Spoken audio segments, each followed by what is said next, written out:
So I'm not exactly quite sure what I'm gonna title this yet or how it's gonna look, but basically what I'm gonna be talking about is kind of my own personal experience with synchronicity, right? When you experience synchronicity and you're actually like kind of talking to the universe in some type of way, it doesn't exactly communicate you with just like direct thoughts, direct words, direct everything. The universe doesn't really speak in directs. You feel what I'm saying? Like, if you are truly like aware of yourself and you know how to really speak to your moon and speak to your spirit and just like talk to yourself internally in like the internal realm, the yin realm, you sort of get how to just ask your spirit questions, and more often than not it gives you a quite direct response because you know when you know how to box in the question and you know that you're merely carrying out the influences and you're not the influence itself, all you have to do is ask. Like, it's not as far away as you think, but you just have to really learn the language and know how to speak with it, right? Because the universe it speaks in numbers, it speaks in experiences, it speaks in vibrations, so y'all have to know how to ride frequencies, know how to ride vibrations. You don't have to know when it's time to raise yourself up. You don't have to know when it's time to slow yourself down in order to stop manifesting so quickly. There's a lot you got to know. There's a lot you have to do, and it's a very dynamic thing, And sometimes this is where ignorance is bliss comes from, because sometimes it's just easier to just not know. It's just easier to like not do this. It's easier to not do that, But that's not always the path you're on. Sometimes you just have to do it. You know what I'm saying? So the story I'm going to bring up and talk about is more of a, I guess, tumultuous time in my life where it was sort of just before I had to bring death to an old relationship. There was a lot of things that I was seeing. There was a lot of pain that I was experiencing. It was very, it's just painful. Fun fact, I have Pluto in the first house, so it's kind of, that'll be a part of the story later, and you'll sort of see how that kind of implements and sort of starts doing its thing. But when you're beginning a transformation period, it always hits you in the stomach. It always hits you in your lower chakras. It always hits you right where you can kind of see it. You know it's there, but you don't want to pay attention to it until it builds up and you have to pay attention to it. And for you other, Plutonians out there, you'll know. I mean, I don't want to say exactly a Plutonian, but you know what I mean. Anybody with Pluto there, you'll know what I'm talking about, right? It just builds up and eventually it hits you. So without further ado, let's get into story time, right? So one day I was driving down somewhere. I was kind of just, floating around, sort of just like beating my spirit up for no damn reason, because it just because it's, what I grew up with, and I was like less aware at the time. So I was driving around, right? I knew something was wrong. I knew there was a death coming to something. I knew there was just, something was coming to an end, and it was extremely painful, and I didn't want to let go at the time, right? So I was talking to my spirit, asking what's going on. And when I sort of see numbers and numbers communicate with me, they communicate through license plates a lot. Every time I'm driving, I'll see like certain numbers. I'll do my quick mental mathematics real quick, break down what it means, break down how it got to that point, and break down how it affects me, right? In this instance that I'm talking about particularly, the number that pulled up in front of me was 888. And if you know what that means, that breaks down to 6. So I need to create, I need to have authority over my feeling. I need to bring authority over to what I was feeling. And how I was going about it to lead up to this necessary influence was I was indulging into something within my surroundings, right? So I asked the universe, what am I indulging into? And I knew what it was, but as it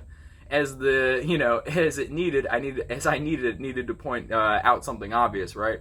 So at the time when I was going through this little internal like transformation per se, the song that was playing was In My Feelings by Drake. And, just by the title alone, it was obvious what I needed to handle. So I needed to calm myself down real quick, take authority over what, I was shedding light onto, and basically claim my comfortable space back and stop going through this transformation by choice.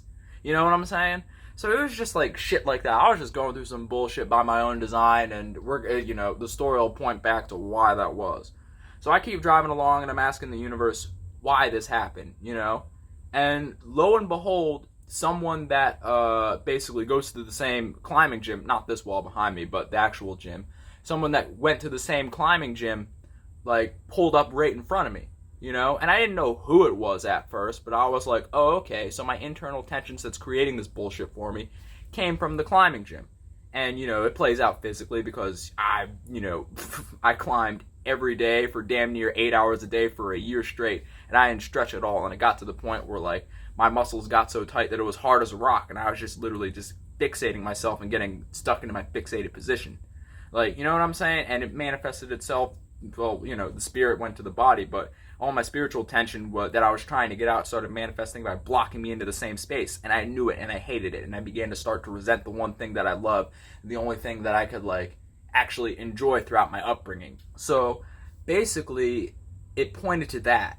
But as I started paying attention more and more to the car in front of me, I noticed that it was actually the ex-boyfriend of a girl that I used to date. And where the Pluto in the first house sort of ties back in is I have an opposition between my ascendant and my Venus, right? So I have to, if I want to love or appreciate things, I have to forego like myself and my own internal transformations. It's either one or the other when it comes to an opposition. You know what I'm saying? So it's like a teeter-totter. So if I actually want to do something, I have to spend 50% of my time relating to people and doing what I love because I have Venus in the 7th house. And then I have to spend 50% of my time, or percentage is up to me, but I have to spend the other half of my time, you know, focusing on myself and actually refining myself so that I can go back and relate to people properly without foregoing what I need to do, right? So with this being the ex-boyfriend of a girl I used to date, this kind of ties back into how I got this girl and what I was doing, right? So at that point in my life, you know, I never had power. Like, I just literally came out of being like in a mental jail, not like having power, not really having that much power and control over my life.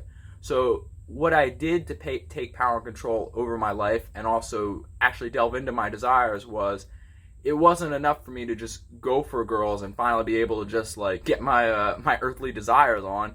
I had to literally go in and break up relationships just so I could take it, so I could prove that I had power and control, and I would get the pleasurable side of it on top of that, you know. I had to really dig deep and dive into that and just do it, you know. I had to take, I had to steal, I had to show my dominance and basically bring the same pain that I grew up with and dish it out amongst the world just by just stealing and dealing, you know. You know what happens is just what this is what I wanted to do at the point in time.